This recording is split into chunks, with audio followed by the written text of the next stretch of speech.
सिंध जी कोयल फौजिया सूमरो जी अज 11वीं वर्सी मल्हाई पई वञे। फौजिया सूमरो सिंधी रागी जी मशहूर गुलकारा आहे, जेका हर वक्त बीमारी में गुजारींदी हुई। हाल मुंहिंजा केर पुछंदो, केर आ मुंहिंजो हिते जड़ा, कई लाजवाल कलाम गाए मशहूरी माणींदड़ सिंध जी भलोड़ गुलकारा मोहतरमा फौजिया सूमरो जी अज वर्सी आहे। संदस जन्म 1966 ईस्वी में थर जे हिकड़े नंढड़े ॻोठ वीरवा में नथो खान सूमरे जे घर में थियो, जेको हमद ऐं नात गाईंदो हो। संदस नंढपिण ऐं जवानी टंडरो मोहम्मद खान में गुजरिया। फौजिया सूमरो खे घर वारनि पारां ॻाइण जी इजाज़त कान मिलंदी हुई ऐं पर्देदार हुजण जे बावजूद फन ऐं ॻाइण जो शौक़ खेसि रेडियो ते वठी आयो, पर पहिरें ऑडिशन में हू नापास थी। पर हिन हिम्मत न हारी ऐं नसीर मिर्ज़ा खेसि रेडियो ते मुतारिफ़ करायो। संदस ॻायल पहिरियों कलाम बेक़दरा क़दर न कई को तमामु घणो मशहूर थियो ऐं संदस आवाज़ सिंध में छाइंजी वियो। रेडियो ते संदस मुलाक़ात उस्ताद गुलाम हुसैन कलेरी सां थी ऐं हिन खेसि पंहिंजो शागिर्द बणाए मौसीक़ी जी तरबियत ॾिनी।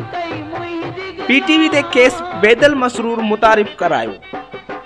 फौजिया सूमरो न सिर्फ पाकिस्तान में पर सऊदी अरब, भारत, दुबई ऐं ॿियनि मुल्कनि में ॻाए दाद हासिल कयो आहे। फौजिया सूमरो रेडियो ऐं टीवी सां गॾु स्टेज ऐं कैसेट जी दुनिया में तमामु घणा कलाम ॻाए ऐं मशहूरी माणी।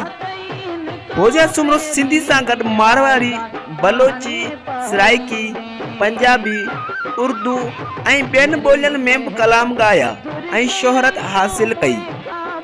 संदस मक़बूलियत जो अंदाज़ो उन ॻाल्हि मां लॻाए सघिजे थो त फौजिया सूमरो जूं कुल 110 कैसेटूं मार्केट में आयूं।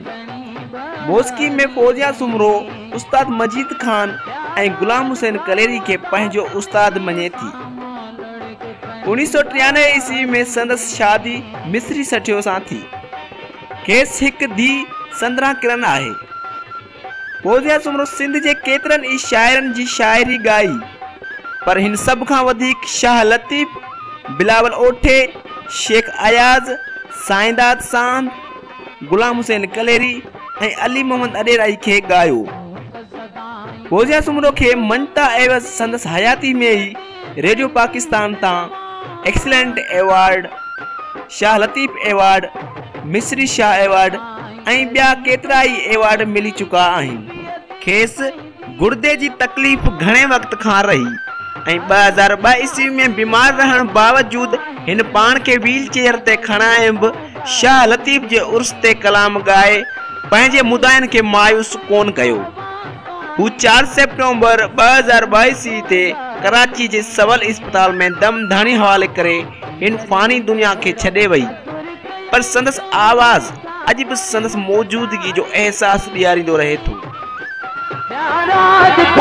वीडियो के साथ सब्सक्राइब बटन पर क्लिक करें और बेल के निशान पर भी क्लिक करें ताकि हर वीडियो आपको मिल सके। तो वीडियो लाइक करना मत भूलिएगा।